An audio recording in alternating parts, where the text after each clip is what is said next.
Guess we all have guilty pleasures. Here is that new TRD Pro Tacoma 2025 on this one. I think that the black with the red accents and everything on the TRD Pro looks really good. This also looks quite good in white and magnetic gray. I don't dislike the styling, right? I know it's a little transformer and cartoonish for a lot of you, and I have my feelings about that as well. But overall, I think that it could be worse, right?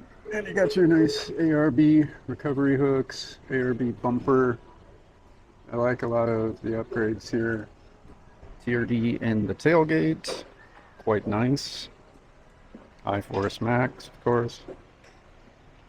And these, I was surprised, but it doesn't have the actual matte black fenders here, so these are all shiny, and I mean those are going to just get wrecked when you actually take this off-road. Down here, and these are pretty sweet though. You got your Goodyear Wrangler Territory road tire, so not insanely aggressive, but this does give you a nice shot of that box suspension. Pretty sweet. All right. And let's start in the back seat, because this is where I have the biggest problem. First off, the space in here is just an absolute joke. The materials are, Kmart quality, right? I always say that this is the Kmart special version.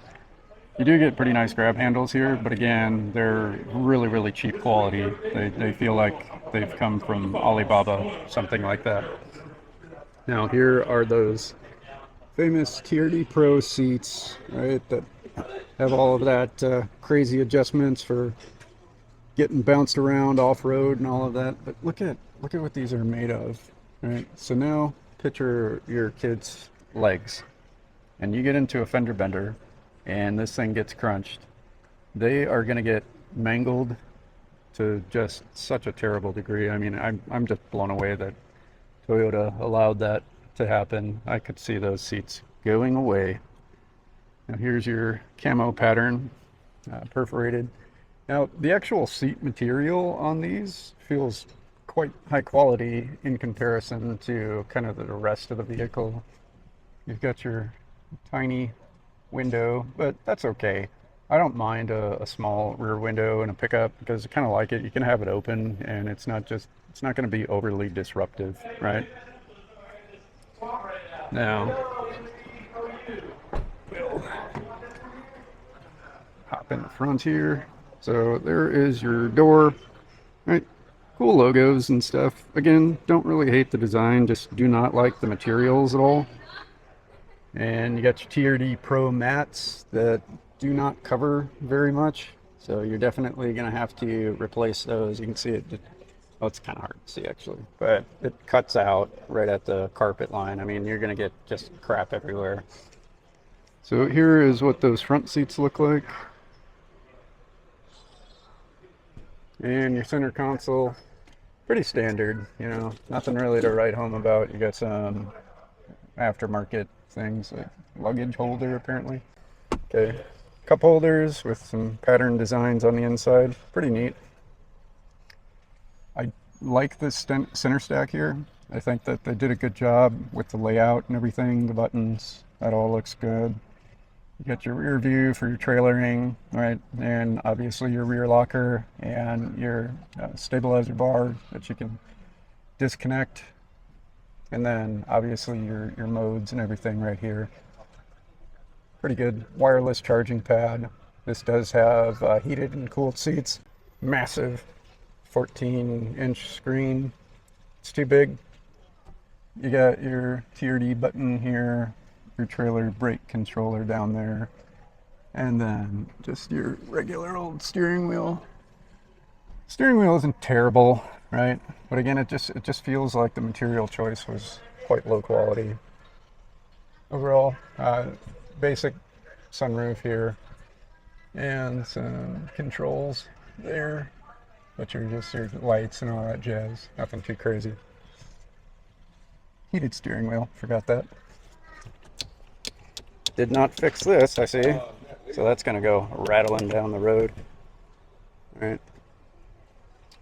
Regular glove box. This cubby here, don't really know what you would do with it just because stuff's gonna be flying all over. You have a USB right there. Over here. So again, fake hood scoop. Front facing camera, which is nice. That's pretty sweet. And yeah, this has rock rails on it. It doesn't have the crappy running boards, which I appreciate that. You can see some of the paint quality in here is quite suspect. It just doesn't look like they paid much attention. It's like got orange peel. It's bubbling all over the place. I mean, it's definitely a poor paint job. You know, here's all your zillions of buttons on the side here. Got some faux carbon fiber here, but not too crazy. There is your gauge cluster. And let's get a look underneath the hood. So they do retain a prop rod. People kind of talk smack about that, but I actually like that. I don't prefer the hydraulic hoods. Yeah, it's a little easier, but it's just one more thing that's going to break down the road. And then now you've got your mess here. Man, this is just a disappointment. But I mean, it's the iForce Max. That's cool and everything, but I don't know. Looks pretty messy to me. Put in the comments what you all think. Look at all that jazz. I mean, just imagine trying to work on this as a novice, like home person, you know, somebody has this truck 10, 12 years from now. Yeah, not fun. This is a stunning example of technology gone too far. And you see the uproar in my comments and stuff. But again, these are selling, so can't really say too much. All right, they're going to run me out of here, folks. So let's get to it. There we go. Your MSRP, 63,735. All right. Not a ton of options, but a good enough amount, right? A few $1,000. Now we are at 67,952. And of course, they are doing a $6,500 markup. 74,537.